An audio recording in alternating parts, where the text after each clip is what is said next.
I'll just draw upon two or three interesting aspects of the book that I found very, very imaginative in some sense and very interesting, which make the book very interesting. One is, of course, I must compliment him on the lovely graphics. The small illustrations that have been put into the book. For example, if one was to read page 157, he's made a lovely graphic showing a prisoner in our conditioned mind. Basically, our mind has become so conditioned to whatever we are doing, the way we are doing things, that we become a prisoner to our own limitations of the mind. And he has very rightly put it, mind is consciousness which has put on limitations. So we have put on those limitations. It's not as if those limitations always existed. You are originally unlimited and perfect. Later, you take on limitations, and that's what becomes the mind.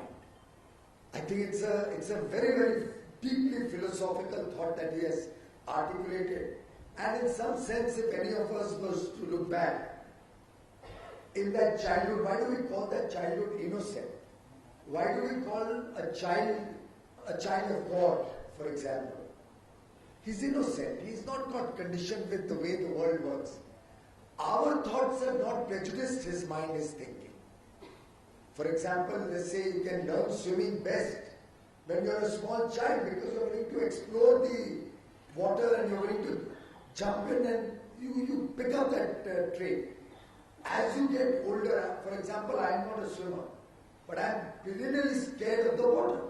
And at this age, I suspect I will never be able to have the courage to get into the water because my mind has got conditioned. That fear has set in.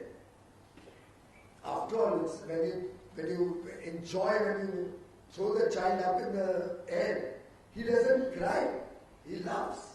Because he's confident you will take care of him, you will pick him up. The fear set in as our mind gets conditioned. And I think Balvinderji has brought that out very beautifully in his book. It was very insightful when I read that. It's something which we have all possibly experienced and realized.